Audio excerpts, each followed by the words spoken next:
Welcome to the Crossing Church. This is the version of the Crossing that goes where you go and delivers what you need. Fresh perspectives on faith and Jesus with practical, real-life next steps built in. This is your place to explore faith and experience the life-changing ways of Jesus.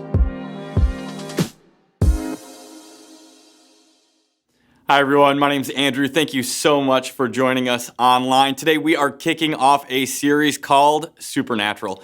And I've been really looking forward to this series because sometimes when people come to the Bible and view it as just a simple set of stories of people who lived a long time ago, and the miracles that happened in their lives back then, they think, well, honestly, those could never happen in ours.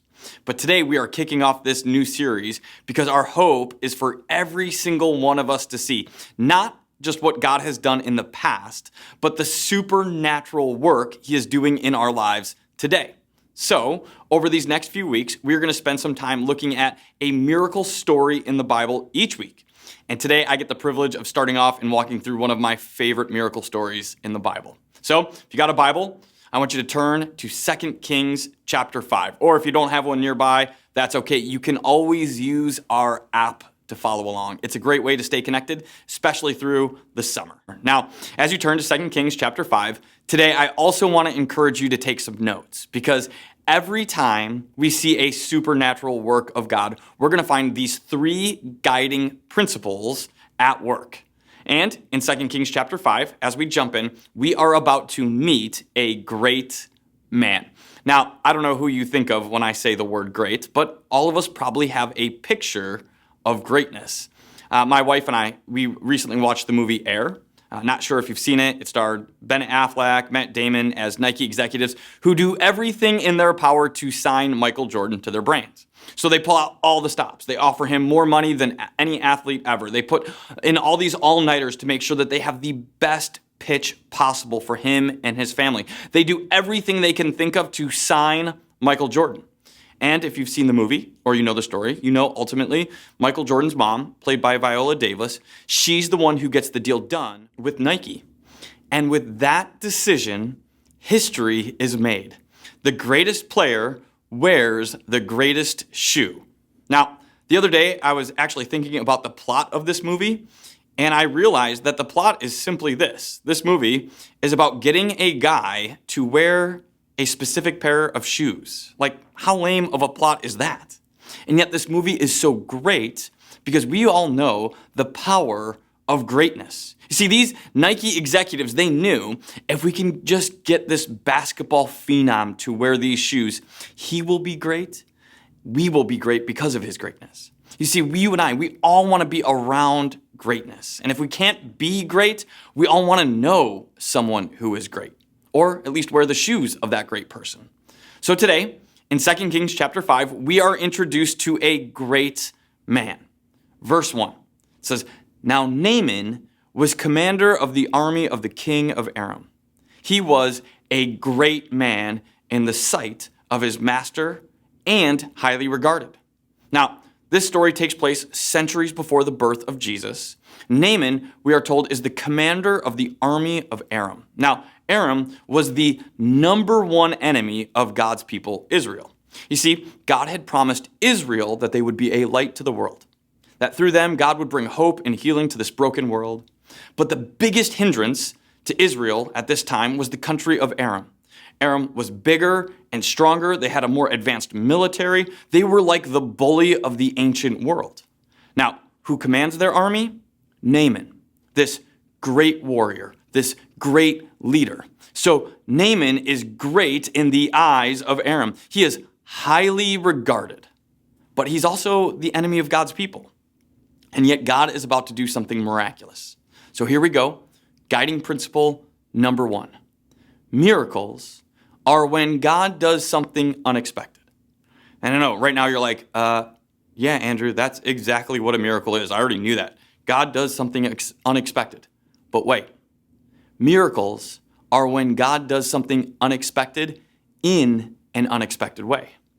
You see, God never shows up when we expect and in the way we expect. And we're about to see that. Because you see, Naaman was a great man. And here comes the rest of verse 1. Because through him, the Lord had given victory to Aram. You see, apparently, God chose to bless Aram. Aram isn't succeeding because God isn't paying attention. Aram isn't succeeding in spite of God. It's God who's choosing to bless Naaman, which is unexpected, isn't it?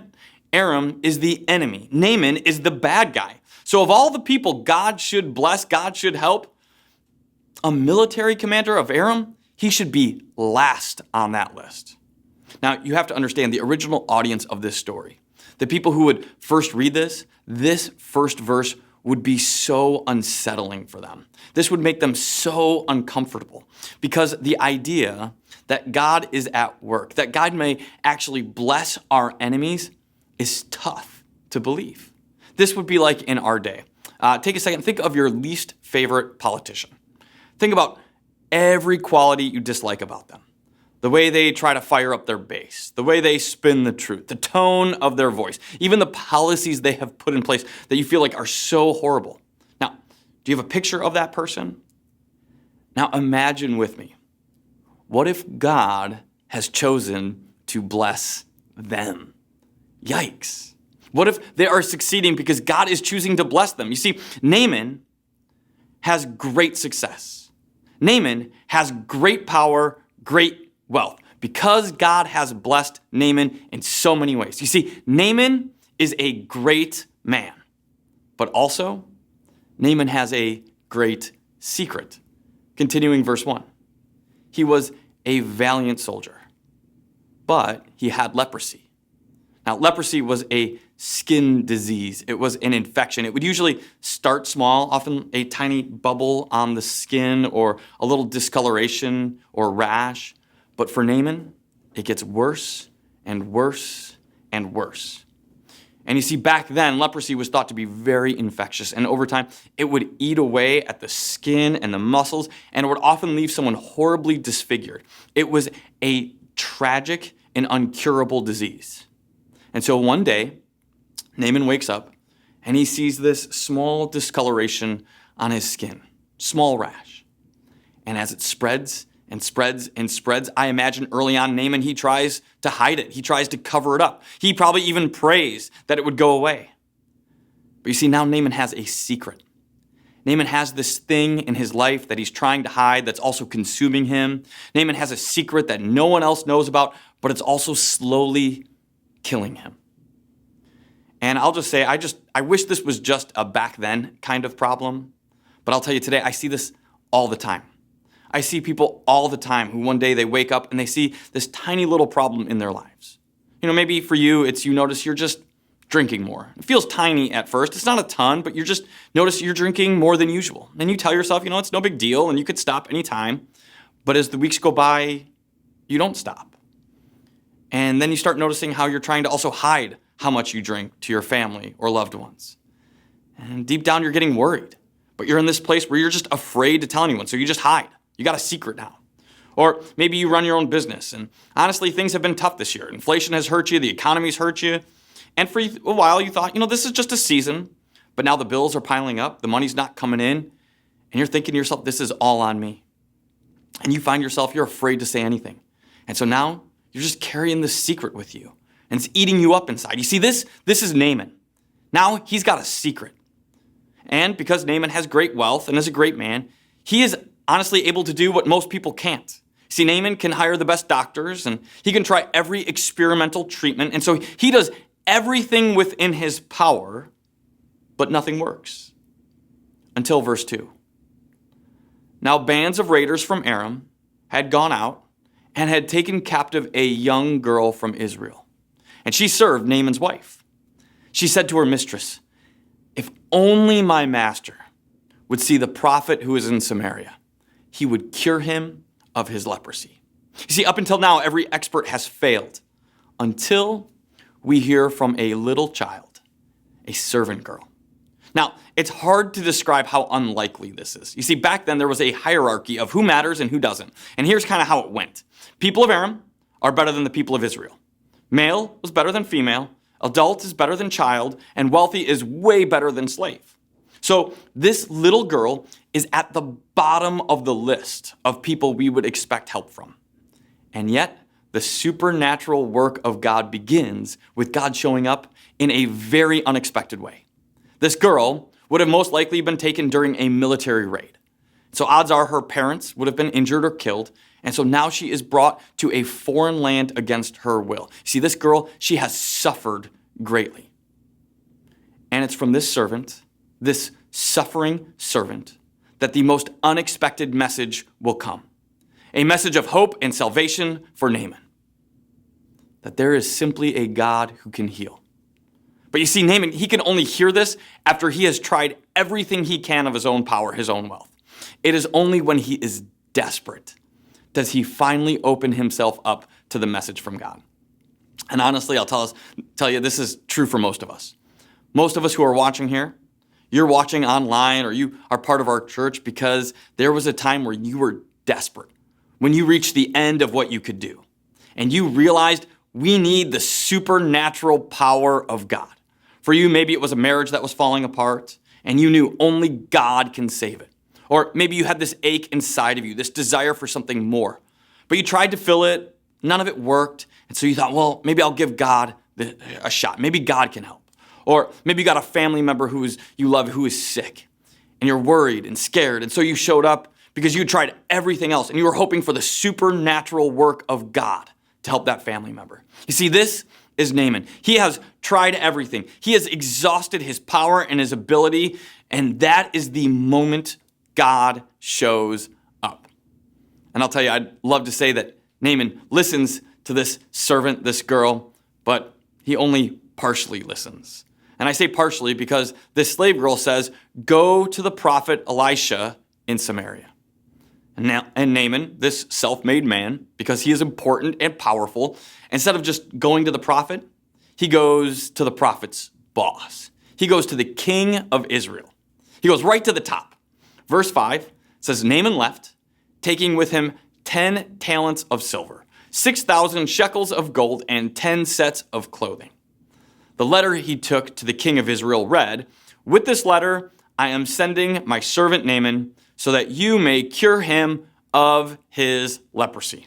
You see, Naaman leaves with this letter of recommendation from his king, and he brings all his stuff, like nice stuff, like the expensive stuff, all the stuff that would help everyone realize how important he is. And so he sets off to meet with the king of Israel. Now, I do want to pause here for a second because governments, they did work differently back then than they do now. Back then, the expectation of the king would be that he would not just be the political leader, but also the spiritual leader.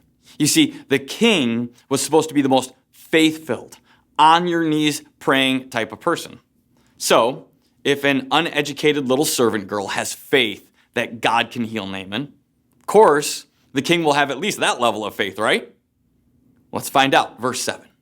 It says, as soon as the king of Israel read the letter, he tore his robes and said, am I God? Can I kill and bring back to life? Why does this fellow send someone to me to be cured of his leprosy? See how he is trying to pick a quarrel with me. See, the king of Israel, he has a panic attack. The king, we find out, who is supposed to be this great, faith-filled, spiritual leader, he lacks any semblance of faith.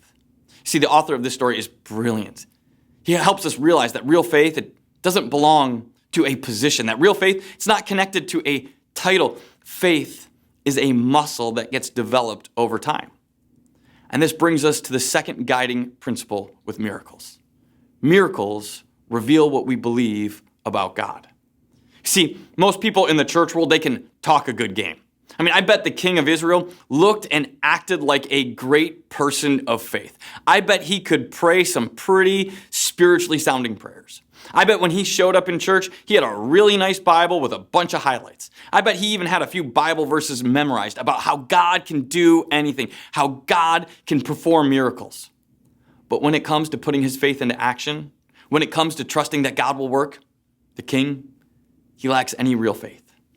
See, miracles still require us to act, to trust God by putting our faith into practice.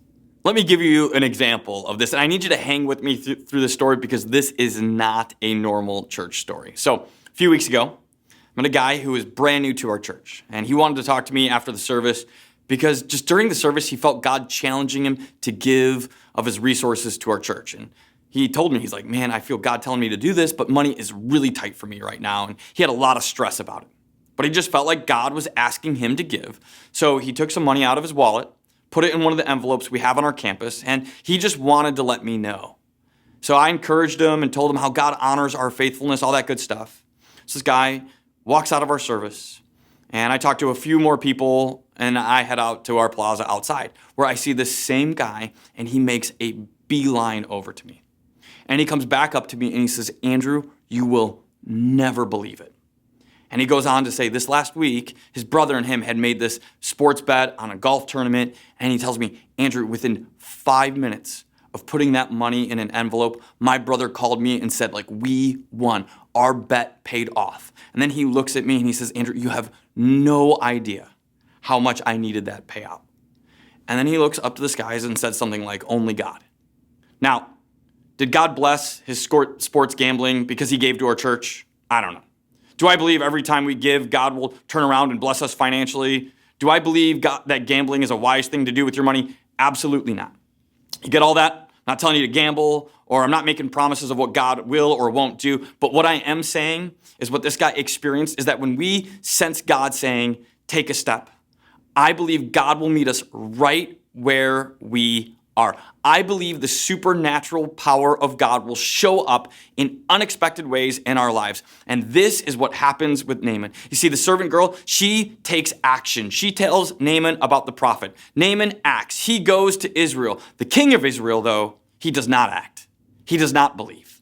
You see, his chance comes and he falls apart. But fortunately, in verse 8, the prophet Elisha enters the story. Verse 8, when Elisha, the man of God, heard that the king of Israel had torn his robes, he sent him this message. Why have you torn your robes? Have the man come to me, and he will know that there is a prophet in Israel. So Naaman went with his horses and chariots, and he stopped at the door of Elisha's house. Elisha sent check out this next word, messenger. This word messenger refers to a servant. This servant to say to him, go, wash yourself 7 times in the Jordan, and your flesh will be restored, and you will be cleansed. Now, Naaman here is, as you can probably imagine, a little irritated. You see, this trip has not gone the way he expected. He shows up at Elisha's house, and prophets back then were not rich. So this would be like today, someone with a fleet of cars that look like this showing up outside of this normal everyday home. I mean, if a fleet of cars came to my neighborhood, I would head outside and I would investigate, but not Elisha. See, Naaman shows up with all of his stuff, and Elisha doesn't care. He can't even be bothered to come to the door. So he sends his servant out, who tells Naaman, go bathe in the Jordan.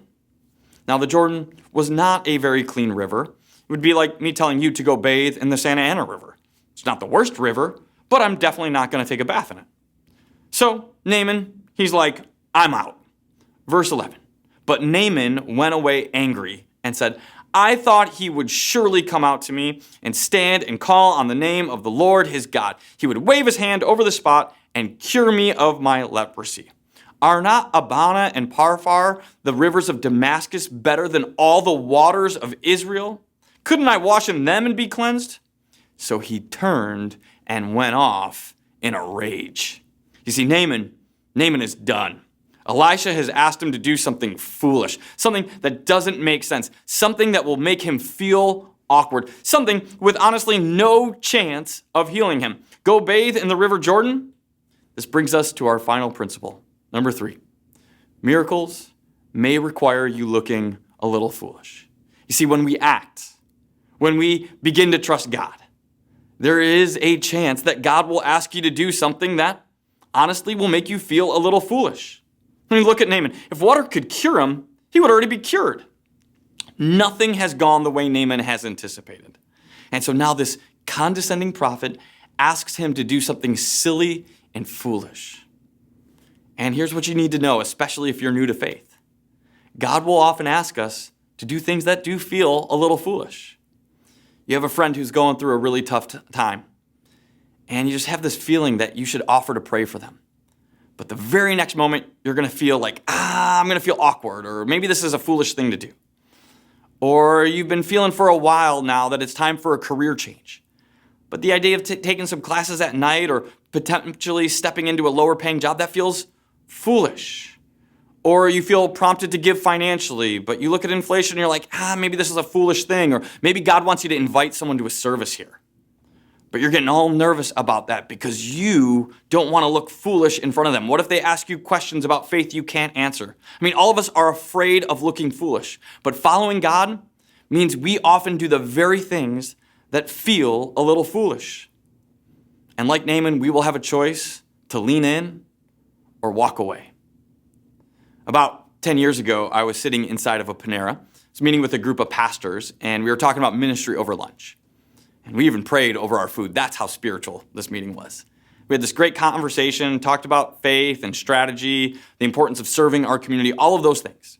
At the very end of our time together, as it wrapped up, I noticed about 2 tables from me, there was this older woman sitting by herself looking down at her lunch. Now, I noticed on her table she had all these wadded up napkins. And as I looked closer, I could see that there was another napkin in her hand, and there were just tears streaming down her face. Now, everyone else at our table had walked on, and they were walking out of the place, but I just had this sense in this moment, I should go talk to her. But I'll tell you, my very next thought was, well, what if she doesn't want to talk? I don't know her. What if it's awkward? What if she's waiting for someone and they come sit down when they're wanting to talk to her? I was so afraid in that moment of looking silly or foolish. So I stood there for a few seconds, just wrestling with what do I do? And I'll tell you, I'm embarrassed to admit that on that day, I walked out of that Panera and never said a word to her. I got scared. And I'll tell you, for the rest of that day, I could not get this moment out of my head. I could not believe that I missed what God might want to do because I was afraid of looking foolish. And so that day I decided I don't ever want to be the kind of person who misses out on the supernatural work of God because I don't want to look foolish. You see, this is Naaman. He's ready to walk away. He gathers up his stuff, this great hero. He's ready to give up and quit, head back home, but one thing will stop him. Verse 13. Naaman's servants went to him and said, "My father, if the prophet had told you to do something great, would you have not done it? How much more then, when he tells you, wash and be cleansed?" So he went down and dipped himself in the Jordan 7 times, as the man of God had told him. Now, I imagine as Naaman went into the water, the first time, he's like, this is stupid. What am I doing here? Second time, he's probably like, I am such a moron. Third, probably everyone is laughing at me. Probably the 5th time, he's looking at his skin and nothing is happening. The 6th time, he's like, I'm almost done. I want to get this over with. And then finally, the 7th time. Now, 7 is a very significant number in the Bible. God created heaven and earth in 7 days. Joshua walks around the great city of Jericho 7 times on the 7th day. And at that moment, the walls fall down. Jesus speaks 7 times from the cross. You see, whenever you see the number 7 in the Bible, it represents completion. It is a reminder that what is impossible for us, what we can't do with our own power or strength, can be accomplished by the supernatural work of God. So Naaman washes 7 times. And then we find that Naaman in verse 14, that his flesh was restored and he became clean. You see, Naaman is healed. His secret shame, his sickness is healed. He is now clean. And so on the surface, we read this story and we think, wow, the miracle is this guy who had a disease, he's healed. But I'll tell you, the miracle is so much greater, so much more significant than this. Verse 15. Then Naaman and all his attendants went back to the man of God. He stood before him and said, "Now I know there is no God in all the world except for in Israel." Then verse 17, Naaman goes on to say to Elisha, he says, "Please let me, your servant." Now this great man of great accomplishments, he has come to a place where he recognizes that his greatness pales in comparison to the supernatural power of God. He asks, "Please let me, your servant, be given as much earth as a pair of mules can carry, for your servant will never again make burnt offerings or sacrifices to any other God but the Lord." You see, the supernatural work of God is not just a man healed of leprosy. You see, the miracle, the supernatural work of God is that with God, the proud are made humble. The supernatural work of God is that with God, our secrets, our shame can be healed. The supernatural work of God is God can take a person who is farthest from him, a military commander of Aram, and he can draw him close. And probably my favorite part of the story, the supernatural work of God, as he can take someone who the rest of the world says has no value. God can take a servant, a suffering servant, and through that one person, God can bring hope and salvation. And you know, one of the reasons I think I love this story is because this story, it points to a bigger story. It points to a story that God, in his goodness, saw your need and my need for salvation and hope. And this good God, in all of his greatness, he sent Jesus to come to this earth to forgive every sin, every blemish, every secret. God sent Jesus to this earth. Jesus, who in Isaiah 53 is called the suffering servant. Isaiah, speaking of Jesus, says, Jesus, he was despised and rejected by mankind, a man of suffering and familiar with pain. And then verse 4, surely he took upon him our pain and bore our suffering, and we considered him punished by God, stricken by him and afflicted. But he was pierced for our transgressions. He was crushed for our iniquities. Jesus came to this earth, not to be served, but to serve. Jesus saw our sin, saw our pain. Jesus came with a message of hope and healing. In fact, this weekend on our campus, when this video goes live, we're going to be celebrating baptism. Baptism, that very first public act of faith, going public with our belief in the supernatural power and forgiveness that is available through God, that through Jesus, forgiveness and love is available. And so today, as we wrap up, I don't know where you find yourself. Maybe you are in a situation where you are hoping and praying God shows up in your life with a miracle. Or maybe you're in a spot where God's been asking you to do something and you've been saying no because it feels a little foolish to you. Maybe you need to sign up and get baptized. Or maybe today, even, you've been exploring faith and you need to make the decision to say yes to the grace and forgiveness that Jesus offers. So today, I want to close with an opportunity for every single one of us to respond. Let's pray. So God, we come before you and we thank you that your supernatural work, it didn't just happen in the past, but it happens today. And that God, you show up in the unexpected moments. And maybe for some of us, this is that moment. So God, I pray for every person who's watching this, who's exploring faith, who has questions or doubts. And I pray that today they would realize and understand that you meet us right where we're at, that you love us, you forgive us, and that you are always with us. And so God, in this moment, we say yes to your gift of forgiveness and grace that you offer. We pray this in your Son's name. Amen. Who am I that the highest King will welcome me? I was lost, but he brought me in. Oh, his love for me. Yeah, his love for me. Free at last, he has ransomed me. His grace runs deep. While I was a slave to sin, Jesus died for me. Yeah, he died for me. Who the Son sets free, oh, is free indeed. I'm a child of God, yes I am. In my Father's house, there's a place for me. I'm a child of God, yes I am.